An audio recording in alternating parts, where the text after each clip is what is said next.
Eddie Alvarez, and you're listening to Talking Brawl.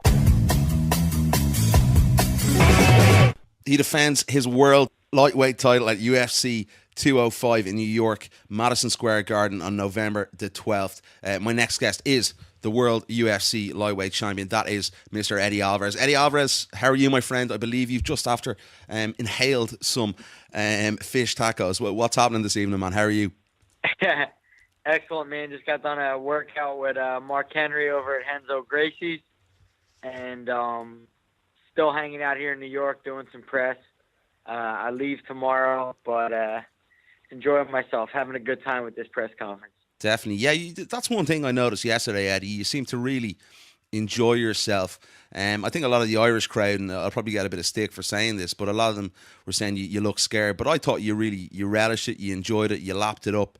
How did you feel yesterday? Did you feel as relaxed as you looked? Oh, hell yeah, man. Scared is funny when I hear people say it. Oh, he's scared. It's funny to me. For me, like, people look like the players are the spectacles. But for me, when I'm in scenes like that where press conferences and everybody's watching, I'm like more of a spectator. I just like watching everything that's going on. I think it's very entertaining for me. Do you feel as though, we look at Jose Aldo, what happened in the past, the World Media Tour with Conor, and Conor really was underneath his skin before the fight even happened. He looked a beaten man because of the psychological warfare. How important is that to stay cool and calm in situations like that? I think being consistent in general and being yourself more than anything. I think when you bring anger and all these emotions to especially a press conference, I don't know. I think it's not who you are. Like, it's not who I am anyway. I'm a pretty I have a big sense of humor. I can tell you firsthand that I think Conor McGregor and the things he says are actually funny. Yeah. And I have no problem laughing at him. I'm not going to get angry. Funny is funny. You got to laugh. So, I have no problem laughing. I have no problem saying things when I'm being honest and yelling them and being emotional. I just think being myself up there is most important. Eddie, we know the problems you had. You obviously getting out of your Bellator contract back in the day, a number of years ago. Could you have imagined this day to come? We just spoke a little bit off air there that this is history. This is going to be the biggest fight card of all time. You really seem to be lapping everything up at the moment and really enjoying it. I thought about all this. This was all thought about and predetermined in my own mind years ago. So this is just something that I worked hard on, and we're all watching it manifest now. But I can't say that I can predict things and things like that. But there would be plenty of people that can talk to you who are in my life, who would tell you that, hey, you said this would happen, and it's just something I thought about over and over, and I took action toward, and now we're watching it all manifest now. Yeah, well, I spoke to you, I think it was before the Pettis fight, and you told me this was going to happen. So, yeah, you're certainly on the ball. Speak to me about what happened with the Khabib situation. Dana came out and said the contract expired. Was your eye always on Conor McGregor? It seemed to be that way. I listened back to the Ariel interview that you did, a fantastic piece with Ariel walking through the streets of Kensington.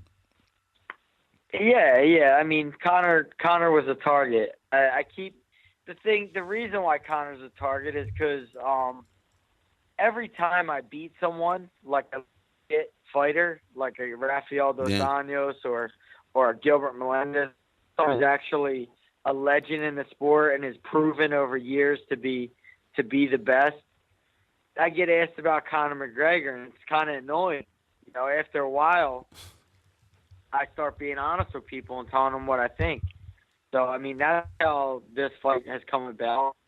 And I was being honest with the media, saying that I literally fought the best guys in the world back to back to back, and I could use a fight that was stylistically better for me. I'm saying that being completely honest with myself and the fans, that I've taken on the best in the world, that the style matchups I went against maybe weren't the best for me, and I won it an easier way. And I think Conor would be that guy. Conor mentioned, the money aspect of it yesterday. Is this a financial game changer for you and your family? Hell yeah. Hell yeah, I'm a prize fighter. This will be the biggest prize to date. But here's the thing: he wants my belt. He says beg, beg, beg. He wants my belt. My money's already my money. It's already cash. There ain't nothing he's gonna do about that. It's my money. The belt, he ain't sniffing at this belt. He ain't got a shot at this belt. So I'm getting what I want at the end of the day. He will not get what he wants. Eddie, you spent a little bit of time. I was over at your debut. I covered the fight as well against Donald Cerrone. And I believe you spent a little bit of time on that 178 card warming up with Conor, etc. How did that all go? Was there any sort of relationship? No relationship. He got ready. I got ready. We both went out. I remember him bringing in that poor sap.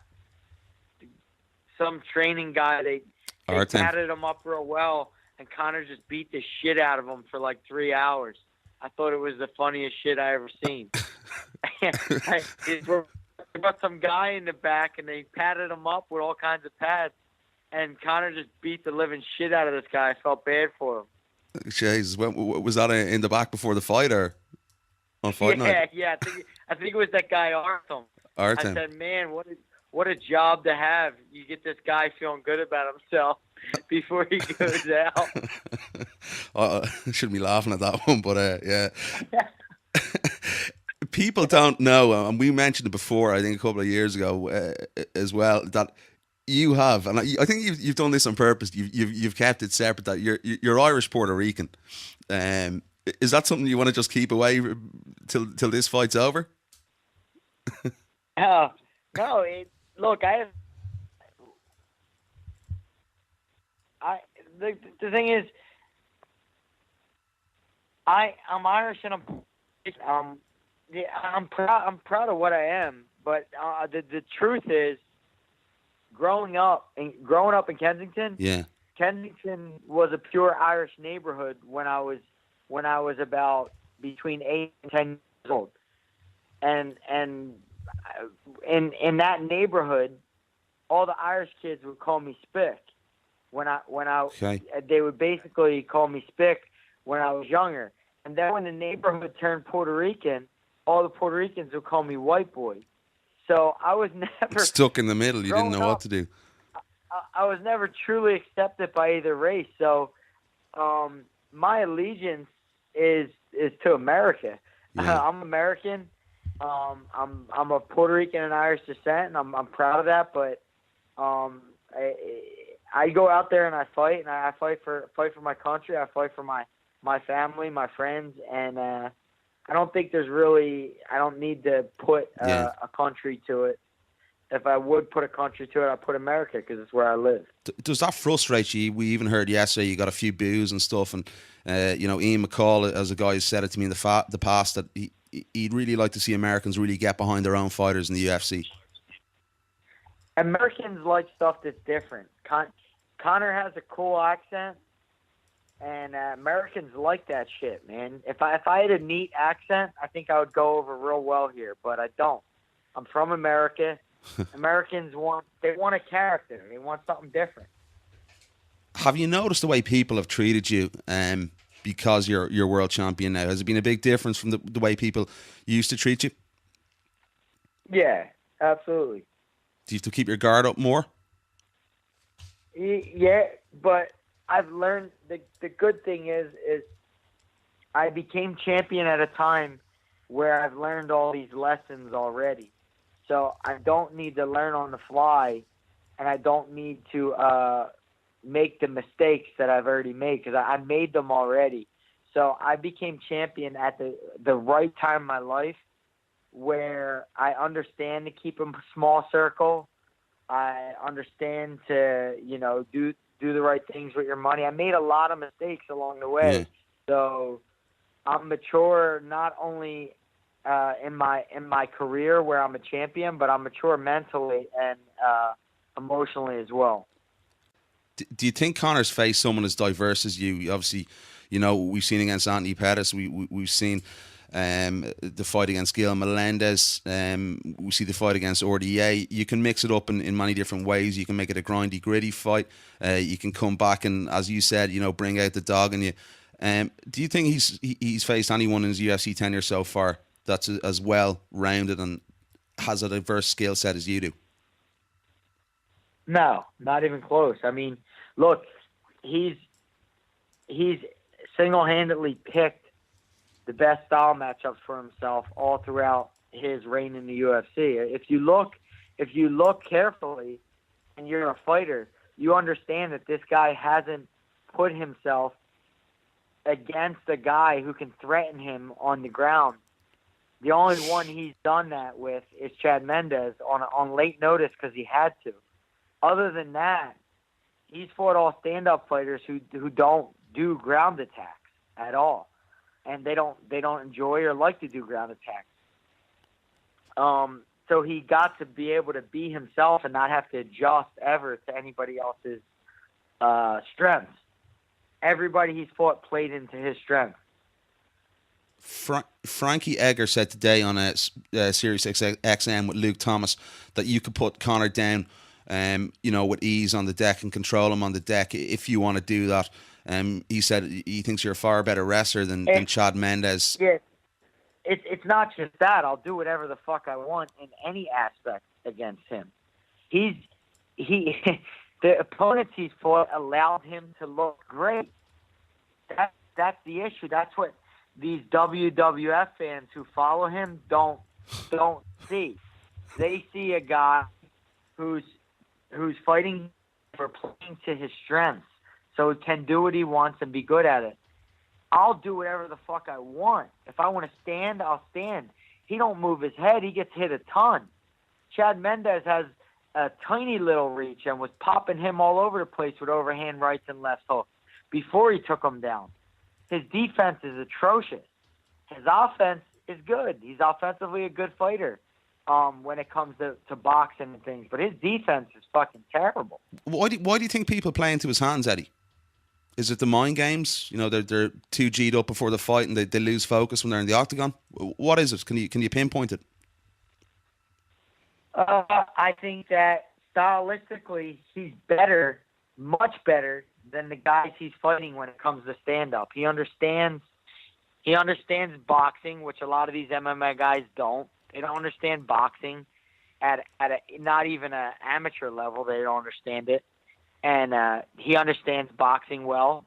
He understands distance well, and he has good. His biggest attribute is that he has a good reactionary time. He's fast and has good timing. But against the opponents he's been against, and they're fighting a stand-up fight, and so they're playing into his strengths, like I'm saying. So yeah. he's able to win them and win them easily. But a guy like me, I can go wherever. I could kick, I could punch, I could take down, I could submit, and I could do it all fucking night. Do you think, and Mark would agree with this as well, your coach, and a lot of people, Conor is one of the best strikers in the world in mixed martial arts. Have you ever faced a guy with as good a stand-up as Conor? Do you believe? Yeah. I believe. I think RDA has better stand-up than Conor. I think who else?